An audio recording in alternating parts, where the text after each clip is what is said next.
But first, let's get straight to Best Buy reporting an earnings beat that sent the stock surging with big-time cost-cutting. The electronics retailer has reported consecutive earnings beats, managing to buck the downward trend in the retail sector. For more on Best Buy and the health of retail overall, we're joined by Brian Nagel, Oppenheimer Senior Equity Research Analyst, and Hessam Nadji, the CEO of Marcus & Millichap, which is a commercial real estate investment firm. Hessam, you have a good window into malls and retail across the country. What do you see in terms of a category breakdown? Electronics, for instance, Amazonable or not? How are those retailers faring versus some of the other categories right now?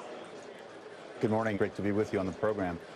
Your point is the absolutely most important point to be made, and that is there is such a bifurcation of different types of retail. The needs-based retail, where you have a large grocery store, a large drugstore, in a community neighborhood center, those are performing extremely well. The power centers that attract tenants like Costco, Marshalls, that have done a great job evolving in this e-commerce age. And now an example of Best Buy that has really done a great job surviving and changing the strategy with a smaller footprint, a store within a store, and working with the landlords to basically get through this Amazon-based competition.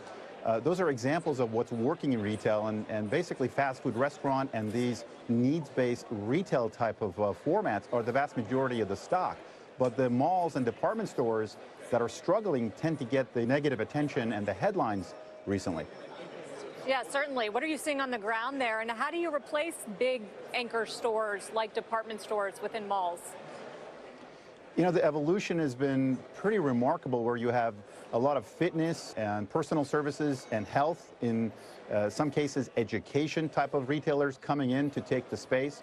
We've seen complete reuse, highest and best use of older malls, Class B, which is really kind of a middle of the road, and Class C, which is really older, obsolete malls, are going through a lot of reuse. But in terms of the actual shop space in malls, you're seeing players like Apple, Microsoft, Amazon actually expanding into brick and mortar, because it's about consumer draw. It's about the fact that entertainment, restaurants and bars, which are doing very well, tend to attract people. And if you can re-engineer the tenant mix in a shopping center, the returns are still fantastic. Hessam, we are looking at Sears comps today, down another 12 or so, Kmart in the similar ballpark. How long can that last, and what's happening to malls where Sears is still an anchor? Do we even talk about anchors these days? We absolutely do. There is pain in a lot of those cases where a large tenant, like a department store, will close its doors. And in a lot of cases, it takes a long time for somebody else to come in. For the most part, we're seeing the large space, the big box, get divided up into a smaller reuse. Most of the trouble, if you will, is in the tertiary locations. The infill urban locations, especially where the young millennials tend to be shopping, are doing fairly well. And the other real ingredient is the fast food and restaurants and bars, because if you believe it, fast food and restaurant sales now exceed grocery sales for the first time in history in the United States. And that creates a lot of traffic.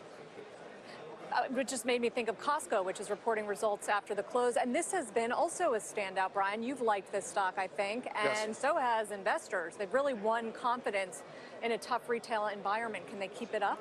Look, I think so. And I think Costco really has one of the best business models in the retail sector.